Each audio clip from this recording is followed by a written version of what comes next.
Hey, it's Mark here, and welcome to the next edition of the Employee Survival Guide, where I tell you what your employer does not want you to know about and a lot more.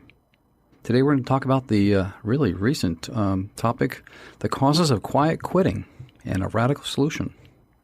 Quiet quitting is a viral phrase being used among younger employees and rapidly spreading to all age groups.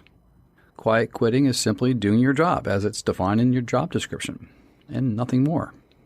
Quiet quitters don't actually quit. They just work the minimum number of hours each week and nothing more. Although the phrase is a bit negative, and I agree, it does not actually reflect the employee's outlook here. It has taken on an immediate hold and spread throughout the press like wildfire. I think what the employees are really trying to say is we don't like your work culture, Mr. Establishment. Employers are really to blame, not the employees. Employers are the ones to blame for quiet quitting. Those who control the past control the future, according to George Orwell in his book 1984.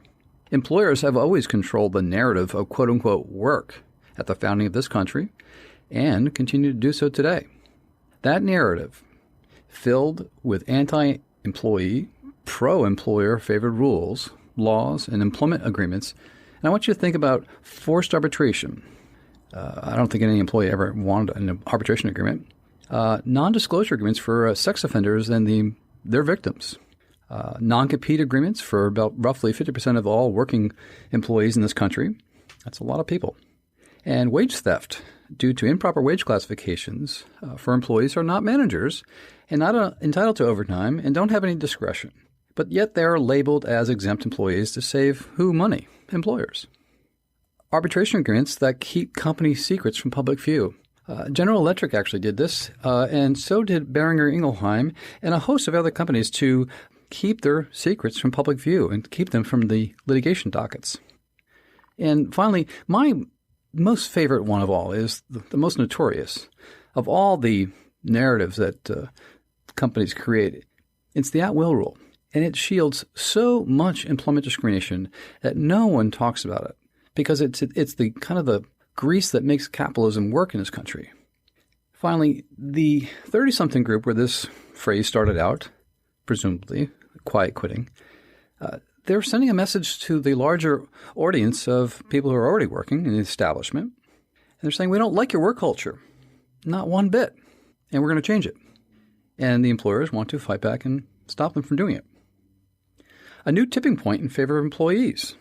Everyone seems to be looking for the tipping point for a brand new work culture in this post-pandemic or whatever you want to call it phase.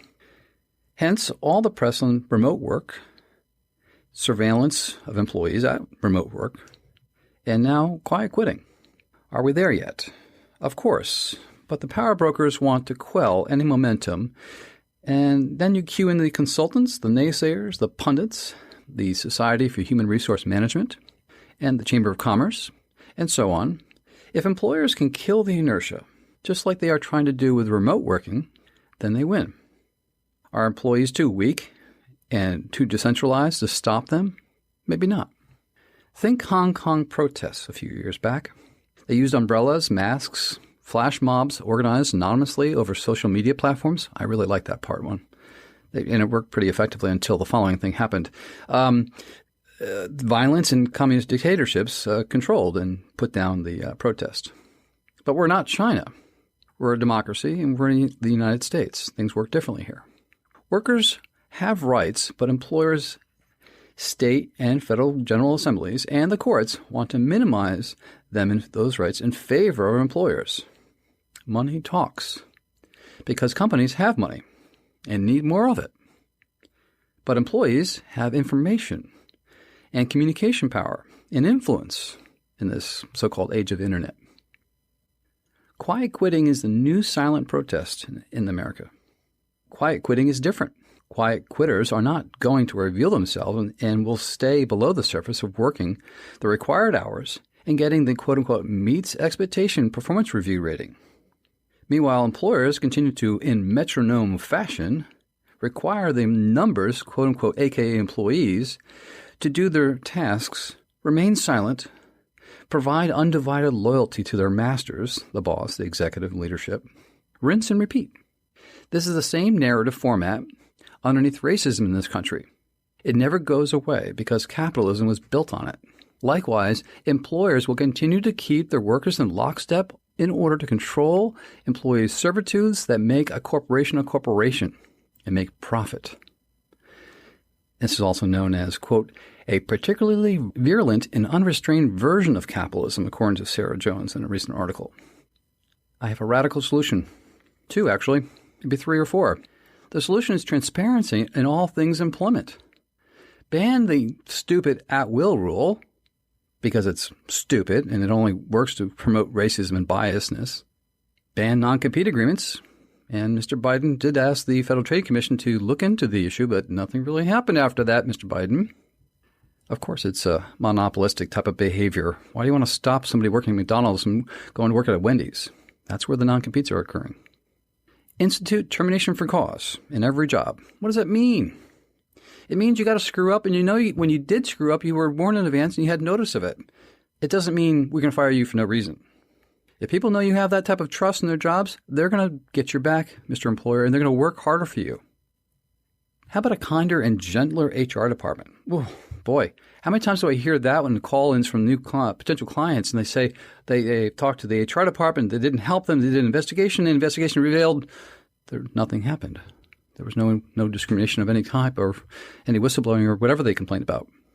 It's just a cultural issue. The employers want to keep employees in lockstep control, because otherwise when you start to allow them to have their own say and voice, they get unruly, so to speak.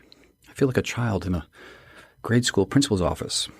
How about ban enforced arbitration for all employment claims, not sex discrimination claims, or we just recently did that, of course, but how about all types of claims? Keep things out in the open instead of burying them back in the hallways of the JAMS folks in arbitration review panels in New York City. How about free mental health services during the pandemic, et cetera, and everything else, which is people are having issues. They're burning out. That's all we hear in the press about quiet quitters. Well, let's help them. Why are you burning out? Well, I'm telling you why they're burning out. How about provide cash rewards for anonymous employee tips? I don't know how it's going to work, but people are motivated by cash, and they're going to turn in other employees if they see the bad behavior. How about longer vacations? How about 4 weeks of vacation? Okay, allowing people to take a time off instead of working them to the nub like they do at some warehouses we know. How about equal pay for women? Instead of the 80 cents on a dollar like women are currently getting now at the age of 35 and above. The implementation of all or some of the above situations or solutions will create immediate employee trust and promote fully engaged employees. Wow, it didn't take me more than 2 seconds to say that, but they spend millions of dollars each year, corporations, to find out how to re-engage employees. Because you know why? 80% of employees in America are disengaged. I mean, they go to work and they say, I don't like my job, but I got to do it because they're stuck. It's like a bronze golden handcuff instead of a golden handcuff. And then recently just read an article that companies now, and this is coming from a consultant advising corporate 500 companies, to co-design work relationships with employees. Wow, co-design. Give them a voice and allow them to have a say? I don't think that's going to happen. And then the article also did mention too, and by the way, this is in Fortune magazine, you can read it, that they discuss the issue that I see all the time, that employees who are, for whatever reasons, by qualification or office politics, they play up the ladder and they get promoted into a managerial position. And guess what? They suck at managing. I'm sorry, I didn't really say that because it's a fact. And everybody knows what I just said, knows and seen that managers who get promoted don't know how to manage. And where does culture come from? Your manager. It doesn't come from the CEO because he's too high up. It comes from the frontline manager. But people are not trained to manage. I can repeat that. People are not trained to manage. Companies don't spend millions of dollars managing managers to manage.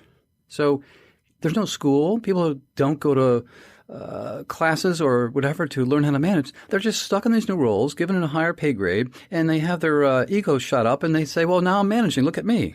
Let me increase my status in my LinkedIn profile. Okay? Get a clue, folks. Managers don't know how to manage because we don't tell them how to manage.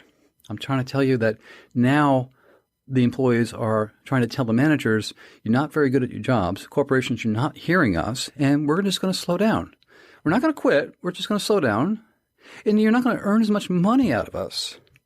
So why don't you turn that tide around, provide for remote working and whatever flexible work status you want to do, and listen to employees today. They're giving you a loud message like a megaphone, and let's see where this goes, because I think that the tide has tipped, and we're now looking at a new reality where the corporations are saying 3 years after the pandemic, we're not going back to the office in full stride. Apple, you may want to shove us back there, but employees are really not wanting to go there, not because of COVID, because they like the flexibility that they have in their own personal lives today. And don't we all agree with them? I do. So, food for thought. I've been thinking about this topic. I'm actually pretty happy about it, and I want to hear more about it. So, send me an email if you like it, or if you don't like it, tell me why. I'm glad to hear it. And have a great week, and I will talk to you soon.